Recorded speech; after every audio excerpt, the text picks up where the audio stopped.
Welcome back. I think for disclosure, I think it's important to make everyone aware that you're not feeling your best. I've been better, admittedly, yeah. I'm also not feeling 100%. I've Okay. done a lot of travelling in the last couple of days. Two cop-outs off the bat here. It's still going to be a great episode. What have we cooked up today then? So today, we stumbled across the idea of cancelled comic book movies, the story of them, and what we would have done, what we would have liked to have seen, what we would have done if we were put in charge of these movies, should they have seen the light of day. Right. So, what have we kicked off with? What were we talking about last week? Was it Blade? I can't even remember how we kind of stumbled across this. But movies that just really seemed like they just were never going to make it. And then we came up with a list of pretty high profile movies that never were. And we've decided to focus on the not Batfleck movie. Yes. The Batfleck movie that never was even. That's what we're going to do today. We're kind of going to talk a little bit about what actually happened, because I don't think anyone actually knows what happened. The bottom line is the Snyderverse is now dead. Well, I guess Aquaman, yeah. But the Snyderverse is essentially dead, so I guess the Batfleck movie would have been dead eventually anyway. But we are kind of wondering why and how it kind of died the way in which it did. So yeah. What made you want to go with the Batfleck movie? Because it was your choice. You were the most interested one in the Batfleck movie. Because I've cooked up something special. He's cooked up I have cooked up something special. Well, from going and telling everyone that we're going to be knackered and it's going to be a terrible episode to we've cooked up something special. So that's quite nice. There is a caveat. That's a nice change of pace. There's a caveat. All right, cool. Well, we'll come to that. Should we come to that later? I think it's important to get this off my chest now. Go on. I might be a bit silent in parts while you're speaking. Because I recorded my whole idea for the plot of this movie on the voice memos on my phone, which is currently filming this. So I will be recalling the whole plot. But yeah. But I've got it. I think I've got it. I think I can remember it all. Do you want a different recording device? What will we use? I don't know. We haven't got anything else. Right. Okay. Right. I think the only place we could starting with the Snyderverse, right, which begun with Man of Steel 2013. That was actually we can talk about that another time. But the Batman was first used in Man of Steel when? Do you remember? And then they go up into space and they hit the satellite. There you go. Everyone on the internet lost their mind, didn't they? I want to put it out there. I rewatched that film the other day. Oh yeah. That's why it's fresh in my memory. Yeah. Outstanding movie. Well, it's a good movie. It's a good movie. So the Wayne Enterprises logo was on a satellite that they broke up or something. Mm-hmm. Batman had always been a part of or at least Bruce Wayne had always been part of the Snyderverse from its inception. So, however, what I remember being rumoured at the time, I do remember this, it was recorded. These rumours were recorded in some semi-reputable news outlets. Okay. That the Wayne Enterprises logo was relatively similar to one from The Dark Knight, and there were rumours going around that Christian Bale was offered £50 million to reprise his role. They wanted to fold Man of Steel into the Dark Knight universe. What a horrible idea. What's a horrible idea. And I hope that's not what your movie's about, otherwise I'll be mad. It's not, but I remember at the time thinking, it's a horrible idea. We left that movie universe with this dude finishing his art. I know. Realising he doesn't need to be Batman. I know. He's got no working knees. Do you know what it is 50. though? You know what it is though? I think because we knew where those movies went, where the movie went eventually, that would be Superman. I am thinking, what if? What would that have looked like if he had reprised his role? If Superman fought that version of Batman, he would have killed him. Well, yeah, maybe Batman and Superman shouldn't have fought the first time they met. In 2014, Ben Affleck was cast in Batman, in the role of Batman for the upcoming Batman v Superman movie. But I think just as a bit of background to him, obviously Ben Affleck was probably A-list actor at that point. But he'd also just come off an Oscar win for, I think it was writing and directing Argo. So when he was cast, there were immediately rumours that he would be in charge of an upcoming Batman movie as well. So, do you remember the DC fandom? Do you remember that?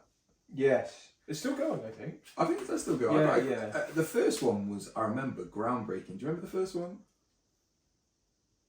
That was to do with, because they did Batman v Superman and Suicide Squad as well. Yes. And Wonder Woman.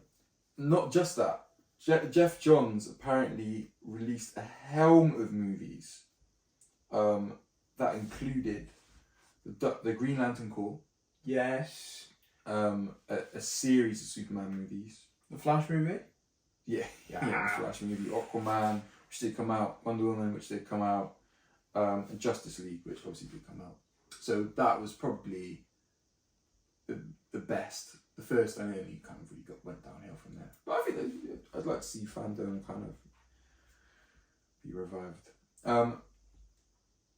In 2016, actually, I want to bring it back to 2015 to be brutally honest. Do you remember how many trailers were released for Batman v Superman? It was just a whole... I remember I had an argument with you because you had said they've released the whole movie. Yeah. And I said, no, they wouldn't be so stupid.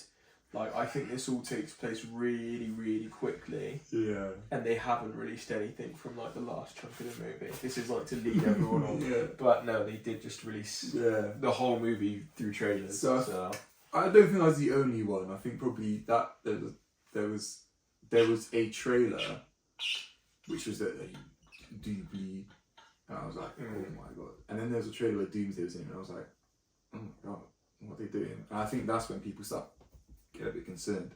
But when the movie actually came out in 2016, came out to mixed reviews, I think is the nicest thing to say. I mean, it'll be the second time that I quote Mr. Sunday Movies in these podcasts, but I think his review of Batman v Superman sums it up best. Which is, he's like, wow, that was amazing, and then for 20 minutes realises how not amazing that movie is. We're not going to get into that conversation today. Okay. But when we do...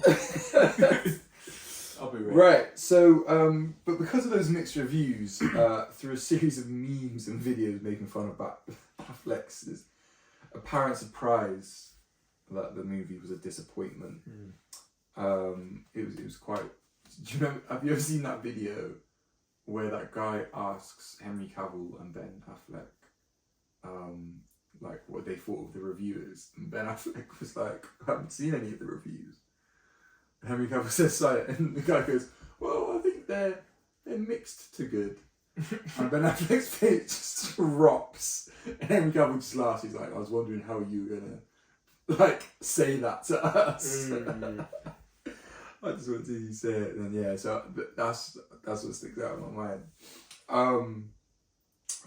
All that, even though he seemed to be apparently surprised how disappointed the movie is, he did seem to still be keen on doing the Batman movie.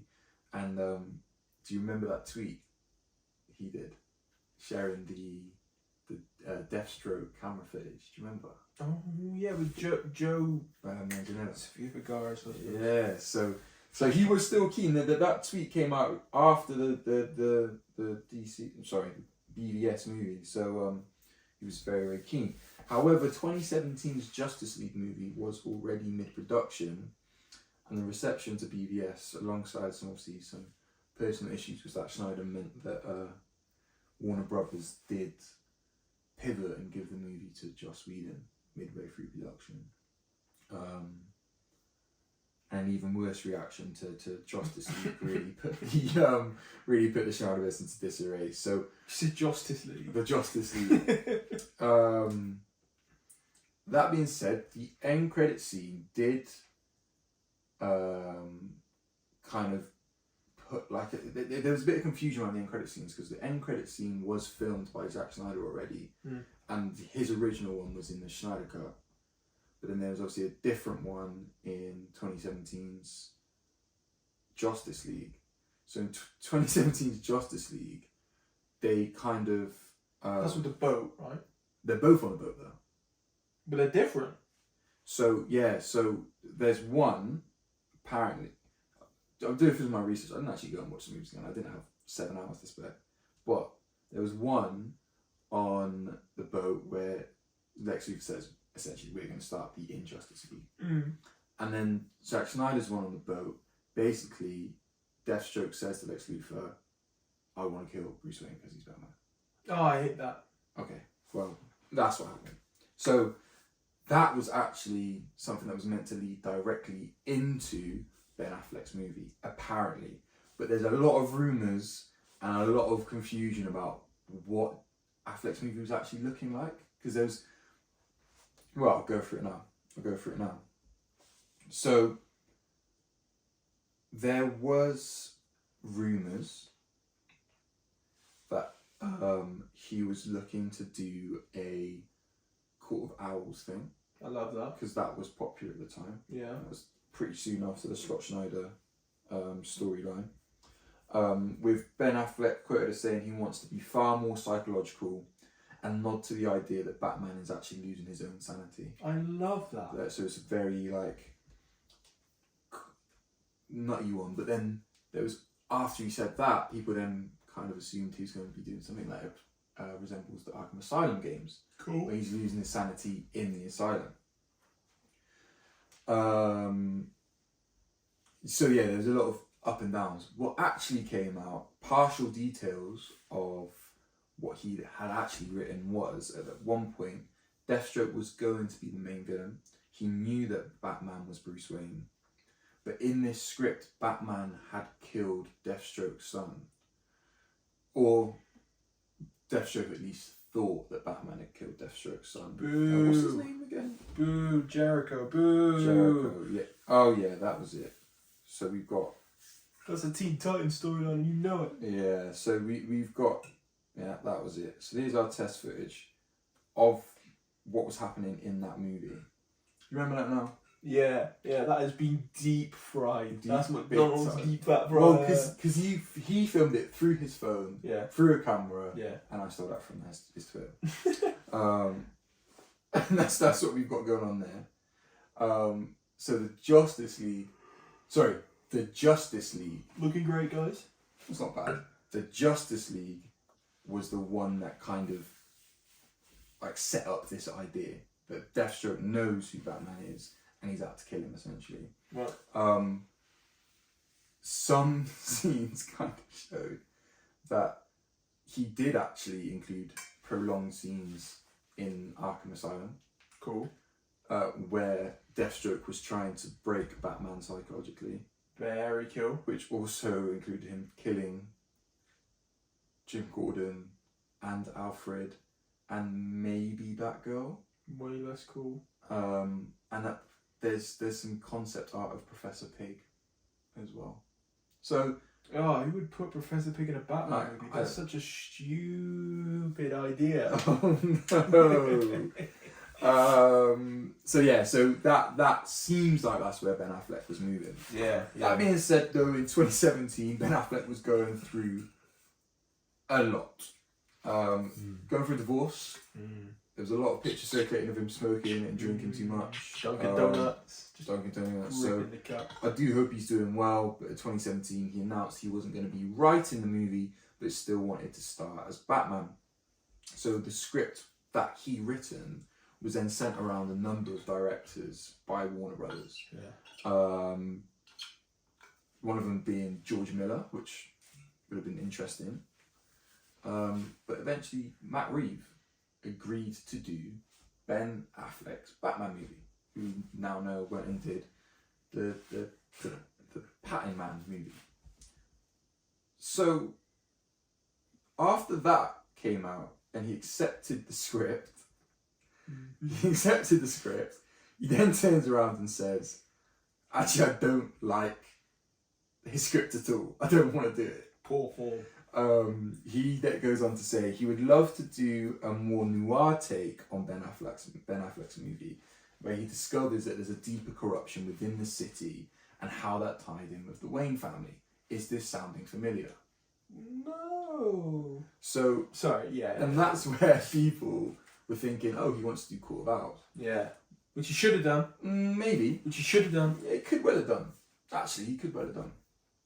He's quoted as saying, I would love to do something where you take an imperfect Batman, give me a detective story, and find a way to have him take the story on a journey of discovery, revealing the history of the city, and then doubling back and that story becoming very personal and giving him an awakening. Does that sound familiar to you? Yeah. In 2019, Ben Affleck officially stepped down from the role, and then that's when Matthew Reeves' Batman movie began production again from scratch. There were obviously rumours with everything Warner Brothers that, we can finally see a Batfleck movie after the Snyderverse was kind of released. The Snyder Cut, was released. But obviously that never came to pass. So I guess quickly, does that sound good to you? Whichever version of that movie sounded good to you, if any of them did? Would have been cool to do Court of Owls with Ben Affleck's Batman, I think. I think the Batman story we got is cool, but I think later in his career it hits even harder. Like the foundations he built, his whole conquest on, were then shaken. And I think for me, I went into that Batman movie because Paul Dano had said about Court of Owls and he loves the comic book. I was like, oh my gosh, I love the comic book. And then watching that movie, I thought, God, that was really good. But also that Riddler, you could have swapped Riddler out with something for the Court of Owls. But then I also think with the way they wanted that Batman in his career, he would have got absolutely smoked salmon by the Court of Owls. Yeah. So I think Batfleck's Batman could have fought any of those talents. Yeah. That would have been pretty cool. And that's kind of why I liked the idea of Deathstroke being the main villain. I don't think I like the idea of that story that much. I hate that. I don't like the killing everyone to torture him. Yeah, well, problem is that Batman was definitely a murderer. Yeah. So he could well have actually killed Deathstroke and deserved what was coming for him, really, from the front. I'm just thinking the action in that movie would have been sick. Like just essentially two Batmans just going to fighting. Yeah, if they'd done it well, yeah. So is that a loss? Would you have preferred that movie to the Pattern Man? I don't know. It's tough because you haven't seen it, but it's hard to imagine with the Batman that they were working with and the way they sort of pivoted to him being. I can't imagine it being better than the 2022 Batman movie. But for me, with those movies, I wish they'd kind of just made whatever they wanted and saw what stuck instead of trying to hold out and make masterpieces, which all ended up being garbage anyway. So, yeah, exactly. Yeah. I would have liked to see what George Miller would have done with a Batman movie. I feel like at the very least the action would have been amazing. I really didn't like the way Batman kind of moved and fought in the Justice League movie. It felt almost like rubbery. I don't know how to put that into words, but the way it looked, it kind of seemed almost like an action figure or something. Which I guess you'd need to get him to keep up with everyone else. But I feel like with George Miller, just in terms of like practical effects and happy feet. But like Mad Max and stuff, like it's kind of like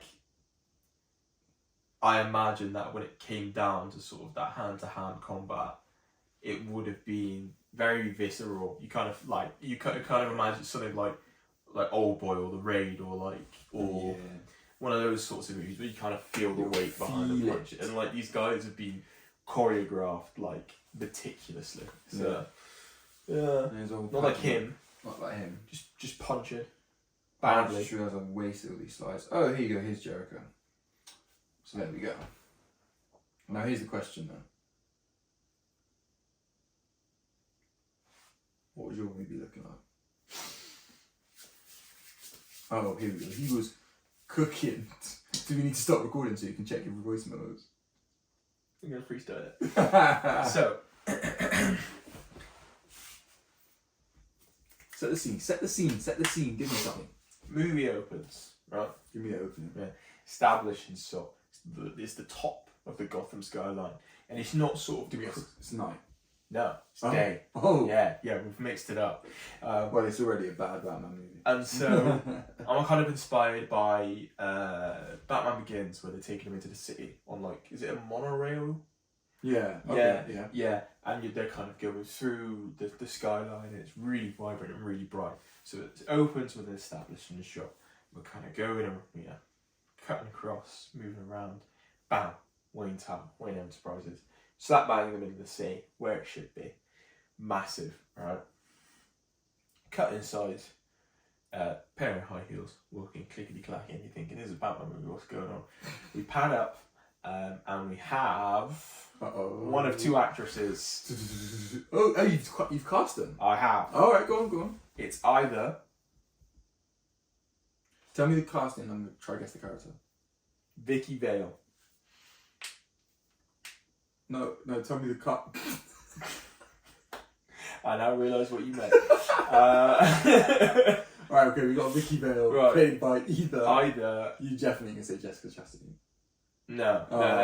You're saving her. Here's a key thing about this movie. Okay. I love Jessica Chastain. It's a prequel. It's a prequel. It's a prequel. Okay. It's a young Batman, because I feel like he was old, but everything was a bit too... Things had already ramped up too far. Yeah. We see in Batman v Superman, this dude has had a whole career where everything's just base level crime. Yeah. So for me, this movie is a progression from his early career into the point in which he became this older, grizzled Batman who murders people. No, but that's important to this. Right. And so, so there's a reporter walking in, opens the office door. Yeah, so there's clearly a corner of it. It's this must be Bruce Wayne's office. Plaques on the door, Bruce Wayne. Turns around, she's like, you ready for your interview? It's Alfred, right? Surprise, yeah. So Batman's still nowhere to be seen. And so he starts talking about Bruce Wayne as a child. So this is an interview because Bruce Wayne, it marks 2 years since he's been back in Gotham, right? From his travels. But he hasn't done any interviews himself. He just does press conferences and kind of does his philanthropy. So Alfred starts talking about Bruce Wayne as a child, how he was always adventurous and fearless. He was no matter what, he'd always accomplish what he was trying to do. And then I haven't put lines for everything, but the important thing for me was, as this is talking, we kind of cut between the interview between the two of them, and then also it starts panning down Wayne Tower. And so Alfred is still Jeremy Irons, young Jeremy Irons. Vicky Vale is either Zazie Beetz. Okay. Because I need it to be someone with moxie, someone a Lois Lane type. Do you know what I mean? Yeah. Holds their own, but is also very pretty. But the looks and the wit are two very separate things. Okay. And I also was thinking Saoirse Ronan, because I think she's now just old enough where it would be Girl from Lady Bird, and and so. Or any other blonde woman, to be honest, actually. just around the 30 mark as well. Okay. But that was it. It was Anya Taylor-Joy, because later on, I have something in mind for Vicky Vale where I think this is perfect. Anya Taylor-Joy can act the chops out of this. Anyway, I'm kind of lingering on the intro, but we'll pick this up. We're panning down. So we're panning down, and on the exterior of the building, it slowly turns into night. And then as we get to the actual street level, it's night. And everything's decrepit, it's falling apart, and the lights are flickering. And so he's like, Bruce loved 3 things as a child. He loved running, in the criminal grounds. Yeah. And it's these criminals, banks ringing, they're running out, and they see some fast movements in the shadows. And he loved to play fight, he loved to wrestle with me. Yeah. And so Batman, you still can't see him properly, and he kind of pops, you're seeing a shadow come out of the shadows and snatch people up. People's arms, bones are breaking a little bit, Yeah. but people are mainly just getting knocked out. But it's like, but the one thing Bruce always wanted to do but never could, no matter how, despite having all the money in the world, being the richest boy there ever was, he could never fly. And, he had helicopters and planes. No matter who he could never fly. And it's one robber left, and he's like, he thinks he's gotten away, and he's panicking. He's rounded the corner, and he looks up in the sky, and it's a full moon. Bat, yeah, there, okay. And you see it. I can see it. Whole bat suit, I can see finally revealed. And there's just a slight smile on his face. Not sinister, but enjoyment. Like, this is a dude who loves extreme sports. He's living for this. Okay. Covers the bad guy, black. Boom. Bruce comes back.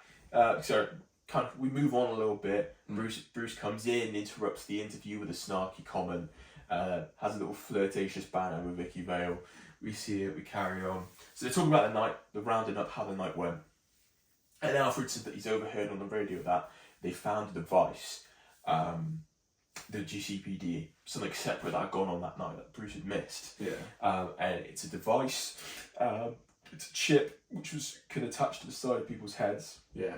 Through a device, and essentially uses electronic signals and pulses to the brain. Oh no, are you doing? I am. Okay. I am, and so to influence them into being susceptible to do whatever. Oh, okay. Yeah. And so we don't really know what this is. It's like, oh, right, okay. Bruce intends to look into this some more. So then he decides to host a gala at Wayne Manor that night. Yeah. Yeah. Everyone's there. It's all well and good. Vicky Vale's there. Get a bit more flirting. But Bruce is now being introduced into the high society life as an adult. And sort of someone pulls him aside, and he was just like, he's like, oh, your parents, they were such great people, they were so upstanding. They were also kind of they were too proud for their own good. And he's like, how would you like to join our club? So introduce him to the club.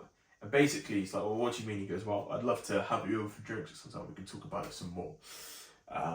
Crime ensues. Bruce has to sneak out of the party. Yeah, as always. Yeah, goes, fights some goons, but then he notices the chips attached to headgear on all of the criminals. And so he takes it and takes it back to the Batcave to analyse with Alfred Small.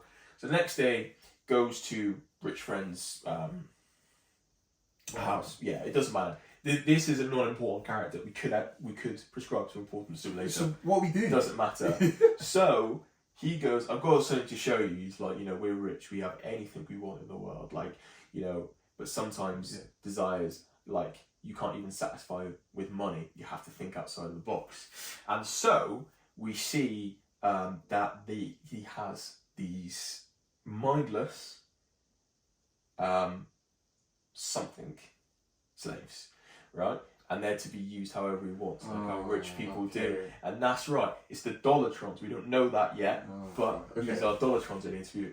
And so Bruce is like, oh my gosh, what is this? And so he investigates the front of Professor Pig and the Dollartrons as Bruce Wayne through the high society. And he investigates what's going on with Mad Hatter as Batman. Okay. And so as he gets further in, as Bruce Wayne, he realises that this is no longer the realms where Bruce Wayne can help. I need to be Batman all the time.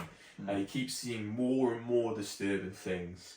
And then you start seeing him get more and more violent. And he's not smiling, he's not enjoying this. He's getting more and more brutal.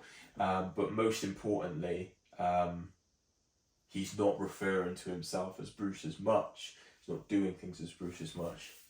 Events will ensue. Blah, blah, blah. We get to the climax. Bruce has figured out who the Mad Hatter is. Professor Pig has some inklings that Bruce is somehow related to Batman. Yeah. And so Mad Hatter, realising Batman is on to him, has prepared a little hat for him. So it's Alice in Wonderland themed, abandoned. If you need to burp, you can just burp. Sorry, no, I vomited a little bit in my throat, so I spit it. like abandoned amusement park, like proper Batman vibes. So, cool. We are breaking apart, aren't we? What? Falling apart at the seats. Yeah.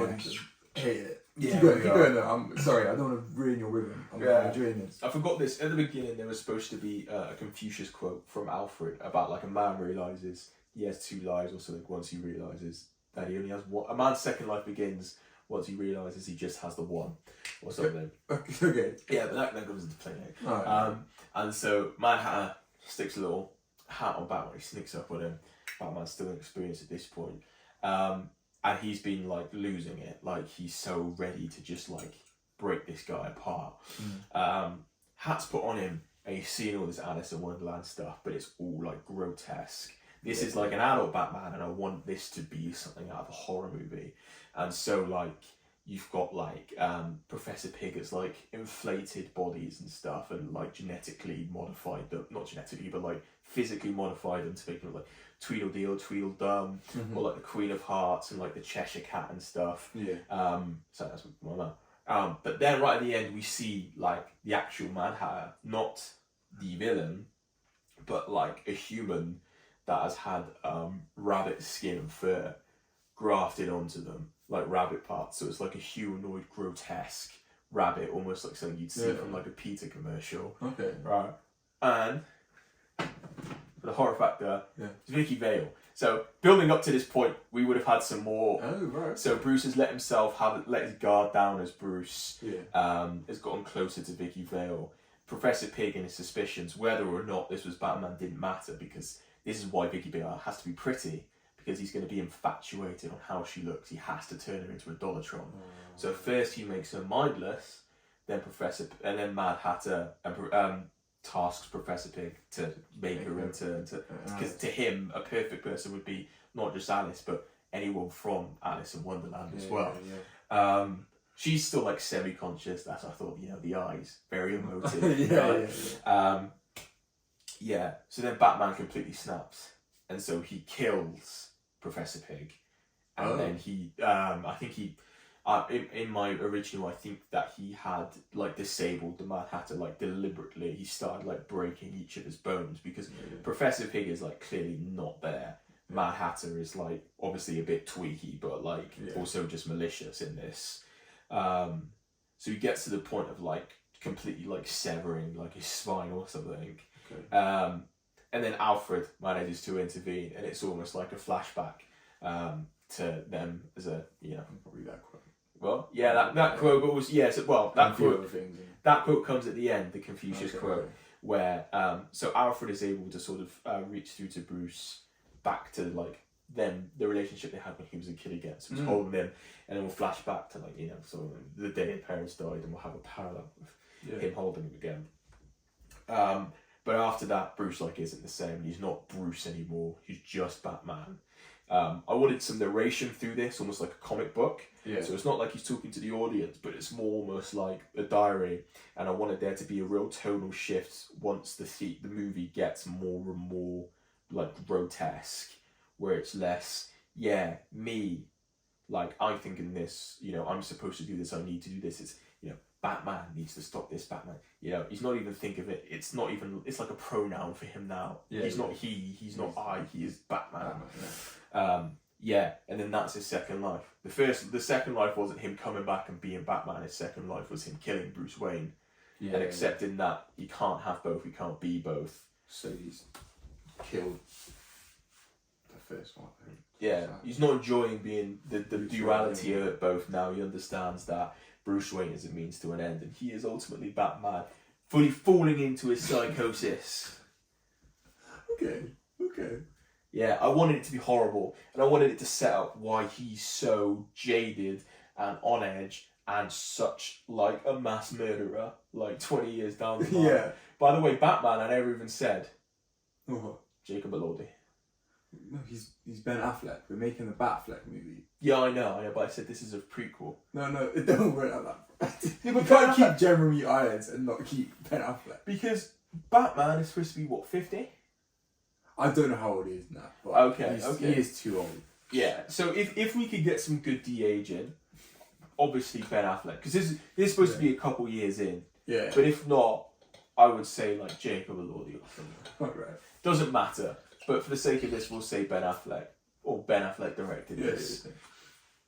But yeah, it's set as within this same universe, ultimately. I don't know where to start. Your idea is definitely more interesting than mine. You don't know that. No, it's more interesting. Mine's better. Okay. Yours was definitely a take I wouldn't have imagined. I feel like I could have streamlined those thoughts a little bit better, but yeah. Yeah, but do you know what? I was going to ask a hell of a lot of questions. Okay. So I'm glad you answered them before I had a chance to ask them. It was something. I think it's fair to say we would never have seen a Batman movie like that before. That's what I want. Yeah. I want it to be horrible. Where to start? I think it's smart doing a prequel. That was kind of smart.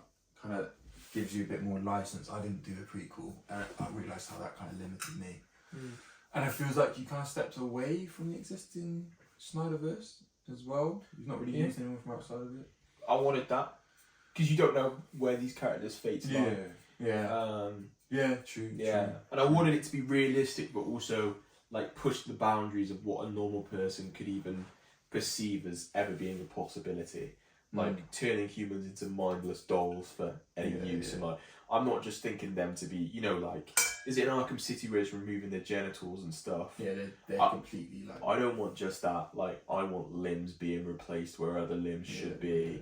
Like just almost like a child, like next level, like Resident Evil. Yeah, like a child with their Barbie almost. Like it's almost like monsters or zombies.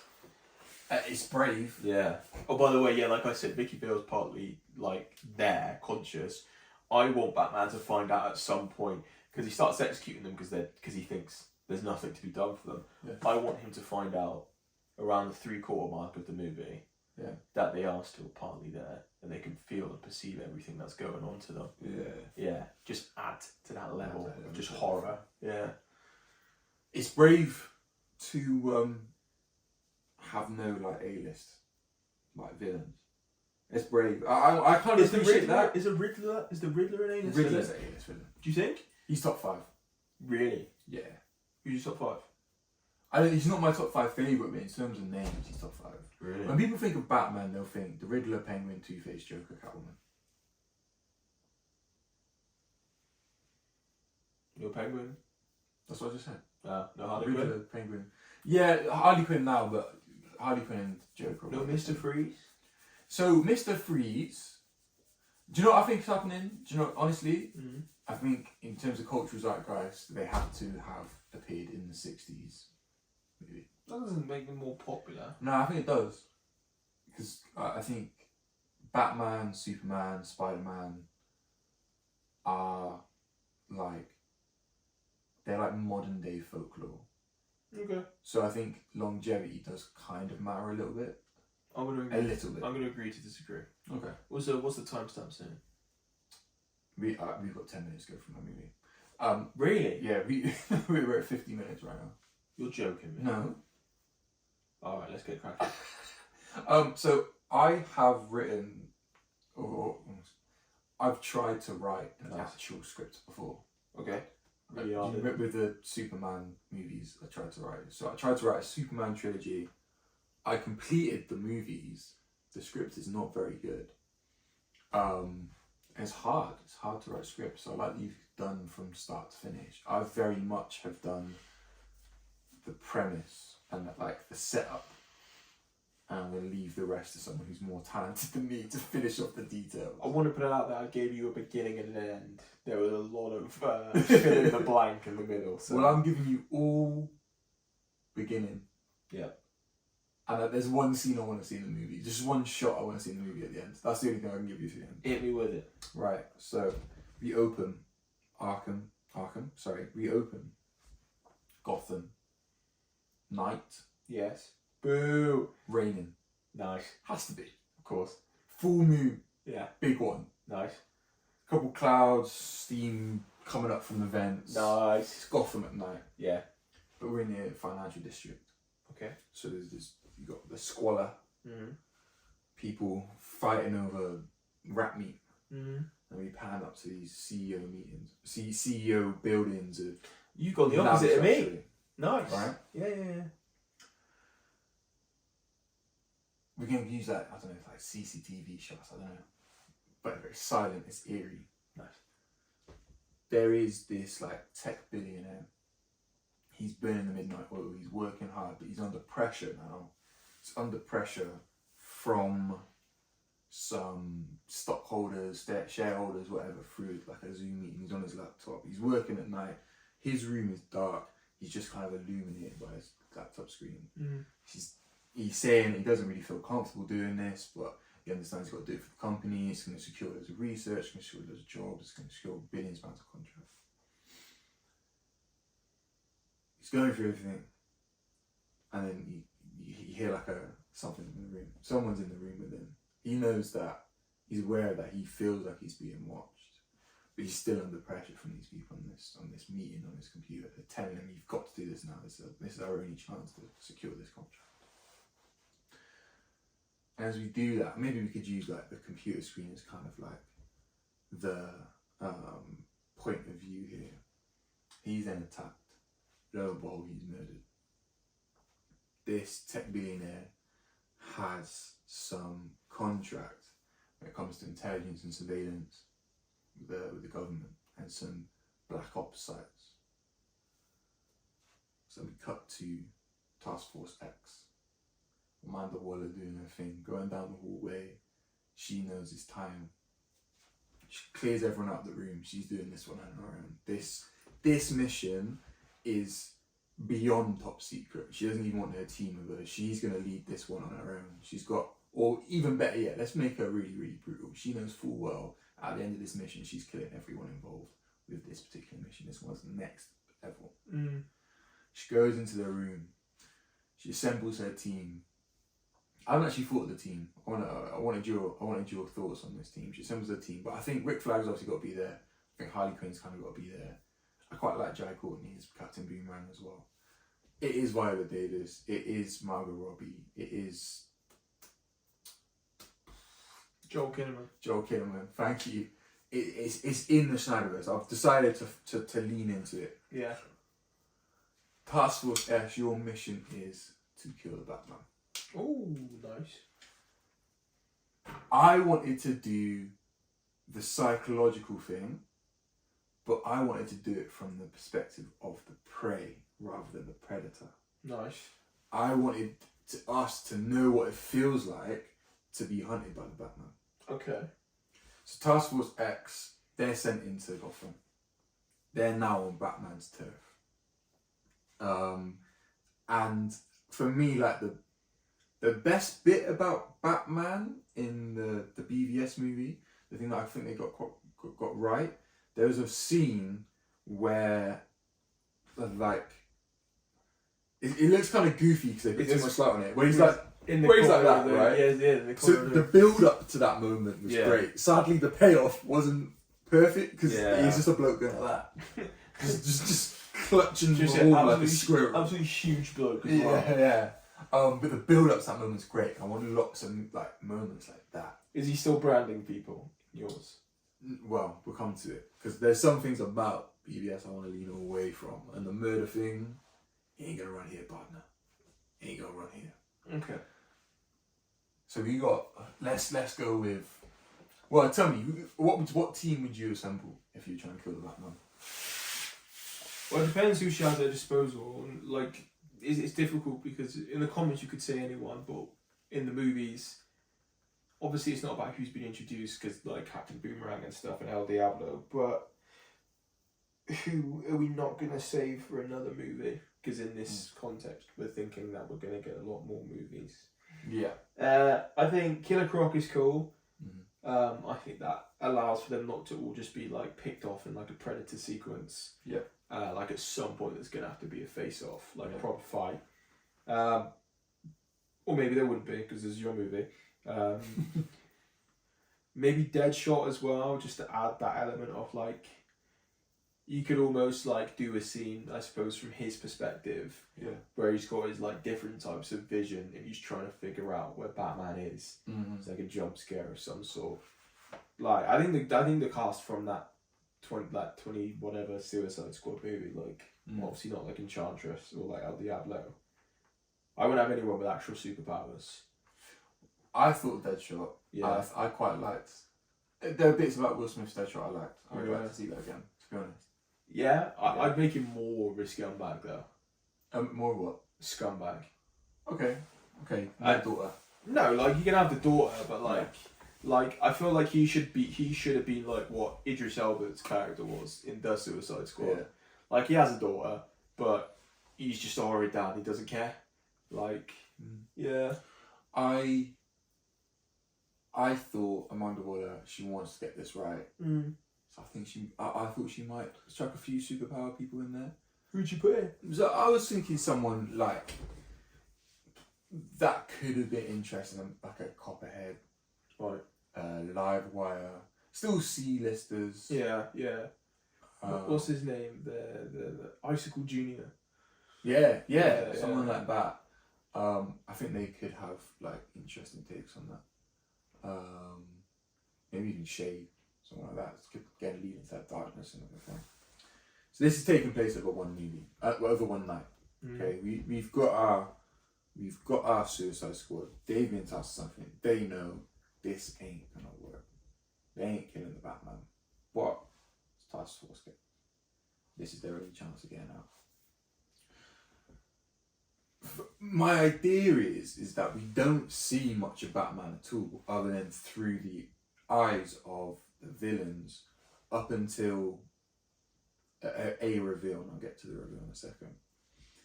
So Batman's Alfred's been locked down. Batcave is under it's completely shut off. They have to take Batman down within the city. They've got to track him down before he tracks them down. And he's picking off task forces one by one, not killing anyone. Maybe a few times someone's running and he disables the chip in their neck, whatever. I don't know. He's doing what he can do to still save them. So it makes us wonder, why is he being hunted now? Why is Amanda Waller's rope, tether with Batman, finished now? Now, one of the superpower people I think that needs to be involved in this, just for a nod to the source material, is Poison Ivy. Now, the reason I want Poison Ivy in this movie is because at the moment where we have the reveal about why they're trying to kill Batman, is because, the reason why they're trying to kill Batman is the person, the tech billionaire I was talking to, there's been a spate of people around the intelligence, intelligence world who've been killed and their passwords taken, they've been hacked, whatever, they've got information they shouldn't have. The computer screen showed, when it's enhanced a million times, only Task Force X was able to see this, through a mirror, through a glass, in a reflection, with a slight illumination, you can see the person who's been killing these tech billionaires is Bruce Wayne. Oh, spicy. Oh, Hush. Yeah. Oh, okay. nice. So then it flips at that moment where he's taken out maybe half the Suicide Squad at this point, and we've taken them all out. It's about him trying to avoid being caught by a Suicide Squad, trying to take them down, whilst also knowing it's a race against time before other people find out that Bruce Wayne is killing all these people and taking all this information in. He's trying to work out how this is possible. It's Hush is the main villain. Suicide Squad's just in the way. That's so good. Okay, I feel bad for dumping on yours now. Nah, it is good. The only thing I want to see is when the whole team's taken down, we kind of forgot the Suicide Squad was in the movie because he's having this showdown with Hush. I just want to see Batman just square up with Amanda Waller, and he'd just be like, if I wanted your intelligence, I would have used my own buses I've had for 10 years, and she would look up at him I don't know. See Batman versus Amanda Waller is always every time I've seen it in animation, every time I've seen it, we saw it in BBS actually, didn't we?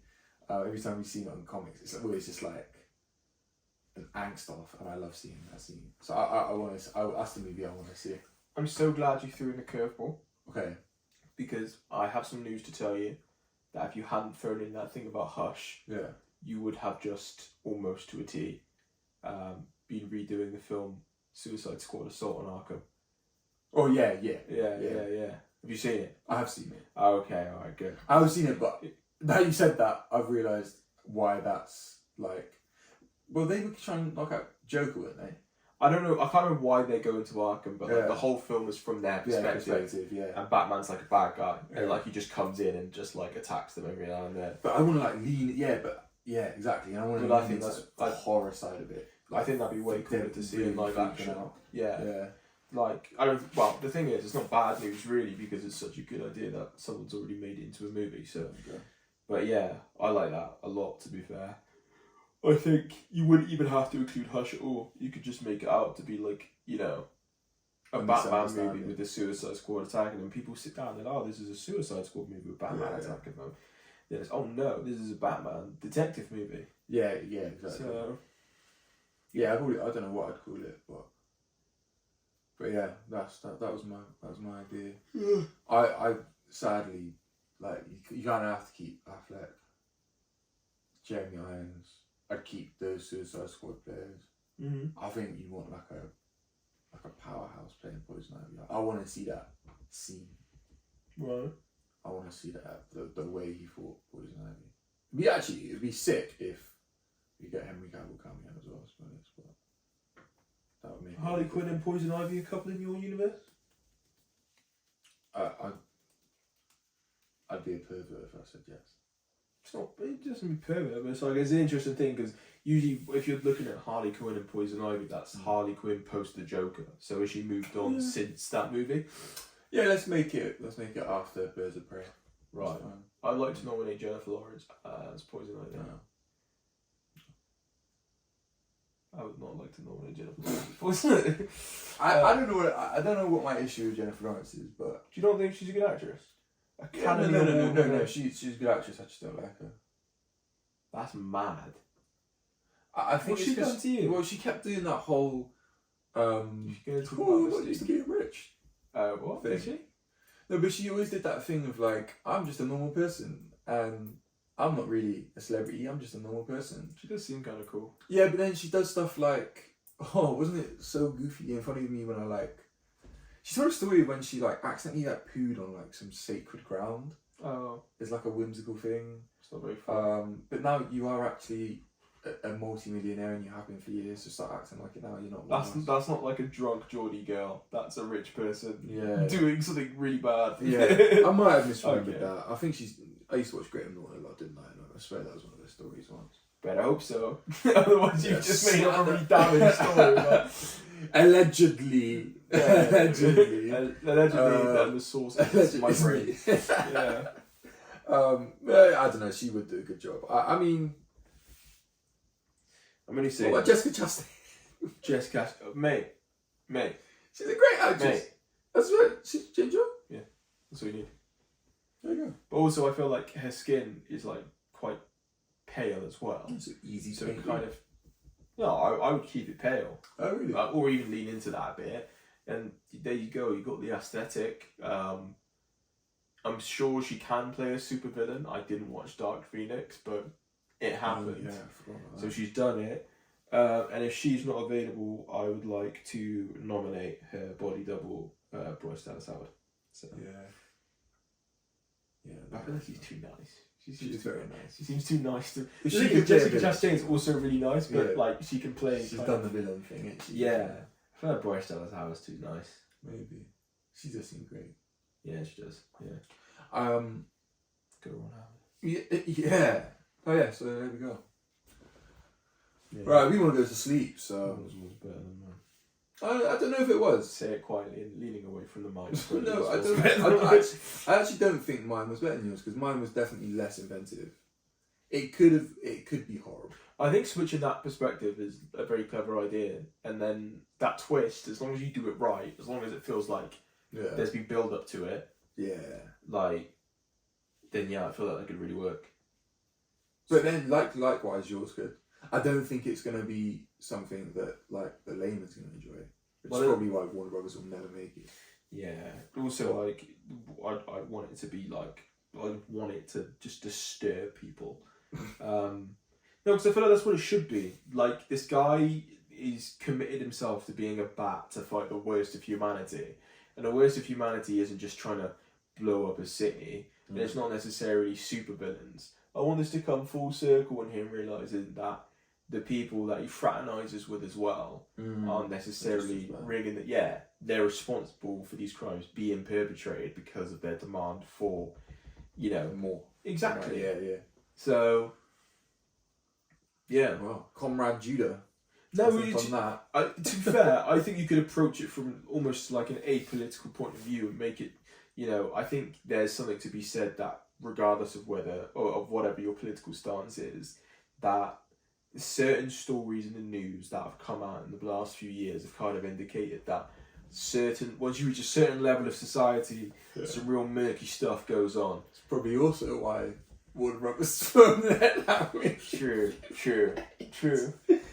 Allegedly. Judah Chudley's The Sound of Freedom Batman edition. Allegedly. Well, allegedly, I think that's the end of the podcast. We have gone over, we set us as a hard limit of an hour and we've gone over that. We need sleep. Yes. Right. I'm now going to be having the worst nightmare of my life thinking about toes sewed to people's shoulders. Yeah, I was thinking a foot in a mouth, like a foot protruding there. But yeah, the main thing was like the rabbit. That's gonna like those like when they test drugs on rabbits and their eyes are like red and weeping. I'm picturing that with Anya Taylor-Joy's eyes. Are you okay? And then rabbit fur grafted on and like 2 ears sewed into her skull, like patches of her own hair poking out between the lines of stitching. Like, I just thought that would be like the image just to sit with you. Like, have you ever seen Tusk? Yeah. About the dude that gets turned into a walrus, they like stitch him inside it, like something like that. She's like lost her psyche inside of this, and she's just like, she's just screaming. Like, there's nothing left. There's nothing to be done. Like, the chance for Batman to be a superhero, he can't superhero. There's nothing to be done.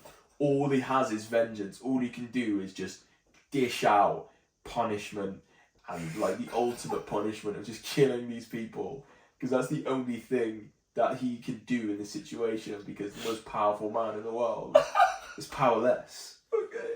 There's you know, there's a theme at play here. It's not just me saying like, let's make this approach. It did feel like I want to remove it from the shadow. It's gonna be the favourite movie of the kid whose favourite thing to do is like look up, find the way to get around all the firewalls and the school computers and just, like, look at this video. I want to put it out there, that wasn't me as a child. But No. I just wanted this to take be that. Yeah. I think we definitely agree. More horror in the Batman movies. I think we've gone different ways with it, but the guy's meant to be scary. Like, if you're going to do the whole fear thing, and I think that's maybe what Batman Begins did quite well. If you're going to do the fear thing, like, be scary. Let's do scary. Yeah. Yeah, I quite enjoyed that. You want to do another one? Yeah. We'll figure the movie We'll out. figure out, yeah. I said Justice League, but I know you're not sold on that yet. So I could work with that. I'm going to spend... Okay, good. Because I was going to spend the next few days convincing you, but we will do Justice League then. Justice League. Yeah. So, for those who aren't privy to... Well, I was going to say, to those who aren't privy to our private conversations, as everyone, another movie that was obviously cancelled was Justice League 2, due to come out in 2019. So, yeah, I quite enjoyed that. Let's do Justice League 2. We'll stay in the Snyderverse for a bit. Cool. There's a lot of cancelled movies in the Snyderverse, so yeah. All right, thanks for joining us. Till next time, we'll see you at Justice League 2.